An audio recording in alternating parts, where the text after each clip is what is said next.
인간을 만든 것은 지구다. 오리진. 루이스 다트넬. 흐름 칠판. 2020년. 루이스 다트넬이 오리진은 제목이 암시하듯 지구의 탄생과 인류의 출현에 대해 지질학적 관점에서 풀어쓴 책이다. 지금으로부터 약 2억 5천만 년 전, 지구는 판게아라고 불리는 대륙 전체가 하나로 붙은 거대한 땅덩어리였다. 그러던 것이 점차 분열되면서 오늘날의 지각 모습이 형성되었다. 지각은 지구 표면을 덮고 있는 맨 바깥쪽 지층을 가리키며 맨틀에서 직접 분리되는 해양 지각과 오랜 시간 분화 작용에 의해 누적된 대륙 지각으로 나뉜다. 해양 지각은 대륙 지각보다 더 두껍고 밀도도 높다. 그래서 두 지각이 부딪히면 해양 지각은 아래로 내려가고 대륙 지각은 위로 올라간다. 이렇게 지각은 맨틀 위를 떠다니다 서로 충돌하고 합쳐지는 과정을 겪는데 그 경계가 바로 화산대다. 인도 대륙과 유라시아 대륙이 충돌로 융기한 것이 히말라야 산맥이다. 히말라야 산맥과 티베트 고원은 인도와 동남아시아의 계절풍을 만들어내면서 동아프리카 지역의 습기를 빨아들였다. 그리고 에디오피아에서 모잠비크까지 수천 킬로미터에 이르는 동아프리카 지구대의 거대한 판이 융기하면서 동아프리카 지역은 사바나로 변했다. 사바나는 건조기후가 길어지면서 수목이 잘 자라지 못해 긴 풀들이 무성한 열대 초원을 가리킨다. 이곳에 살던 인류의 조상들은 이제 나무에서 내려와 건조한 초원에서 먹을 것을 구해야 했기에 점차 걷기 시작했고 영양과 얼룩말을 잡기 위해 집단을 이뤄 사냥을 하게 되었다. 인간이 직립보행을 하고 도구를 사용해야 된 이유가 바로 기후변화 때문이라는 것이다. 지구는 계속 빙기와 간빙기를 오가며 호미닌들이 활동 지역과 생존에 영향을 미쳤고 이러한 기후변동에 따라 그들은 살던 곳을 떠나 유라시아로 이주하게 되었다. 호미닌은 진화 경로상 현생 인류나 그 근현종들을 아울러 지칭하는 용어로 사람 가족이라고 부르기도 한다. 아프리카를 일찍 떠난 호미닌들은 유라시아에서 네안데르탈인과 데니소바인이 되었다. 우리 선조들은 6만 년 전 아프리카를 떠났다. 대부분의 고대 문명은 판의 가장자리 근처에서 생겨났다. 광물을 비롯하여 지구로부터 공급받은 유익한 물질들이 풍부했기 때문이다. 지금 우리가 살고 있는 이 시기는 홀롯의 간본기로 따뜻한 기후 속에서 농경 문명과 가축화를 이뤄낼 수 있었다. 바로 그 이전의 빙하기 때는 해수면이 최대 120m나 낮아져서 인간이 다른 대륙으로 이동하기가 용이했다.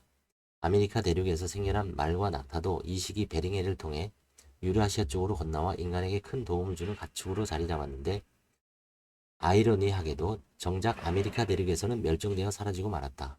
결과적으로 마지막 빙하기는 인류가 지구 전체로 확산되는데 최적의 조건을 제공했을 뿐 아니라 문명을 발전시킬 수 있도록 엄청난 도움을 준 것이다.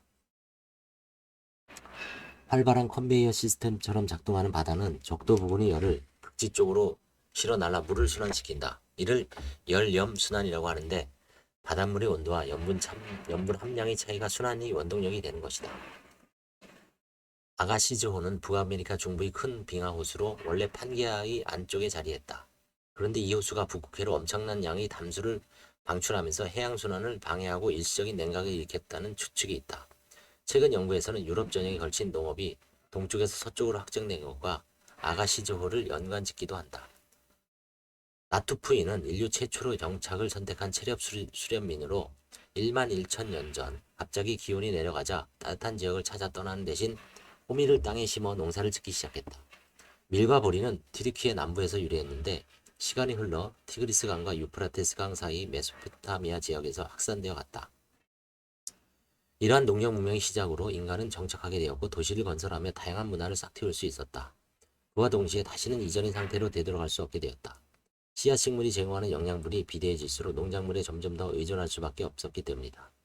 필연적으로 인간 사회는 불평등한 계급 사회로 바뀌어갔고 그에 따른 계층 간 부와 자유의 격차도 갈수록 벌어지는 슬픈 역사로 발전하게 되었다. 인간은 끊임없이 자연의 영향을 받으며 살아가는 존재다. 어떤 지역의 자연 환경은 그곳 사람들로 하여금 독특한 문화를 만들게 한다. 북해 대륙붕의 면에 있으면서도 저지대 국가인 네덜란드는 바다와 습지에 새로운 농경지를 만들려면 풍차를 이용하여 지속적으로 물을 빼내야 했다. 제방과 풍차를 짓는데 천문학적인 비용이 필요했기에 교회나 의회를 통해 주민들로부터 돈을 빌리는 방식으로 자금을 조달하게 되었다. 그렇게 개간한 땅에서 농사지어 얻은 이익은 투자한 사람들에게 다시 분배되었다. 이 거대한 계획이 자금을 대기한 채권에 사회 구성원 모두가 투자하게 되면서 신용대출 시장이 크게 활성화되는 결과가 따라왔다. 자금을 놔둬 투자함으로써 위험을 분산시키는 이런 조달 시스템은 동남아시아의 향유를 구하러 가는 벤처 자금에도 적용되었다. 또한 사람들이 돈을 감춰주는 대신 투자하게끔 유도하여 대출금 이자율은 내려가고 모험적 사업의 자본 비용도 낮아지는 순환 구조를 만들어냈다. 네덜란드의 주식시장과 선물시장은 이렇게 발전해 나갔으며 이러한 경험이 자본주의 토대를 다졌다. 이는 모두 저지대라는 특수한 환경 때문에 바다를 육지로 개간해야 했던 필요성이 낳은 산물이다. 자연환경은 인간이 그것을 극복할 때 더욱 발전하는 동기가 되어주기도 한다. 역사 공부 시 먼저 그 지역의 지질과 기후 등을 잘 이해해야 하는 이유도 여기에 있다.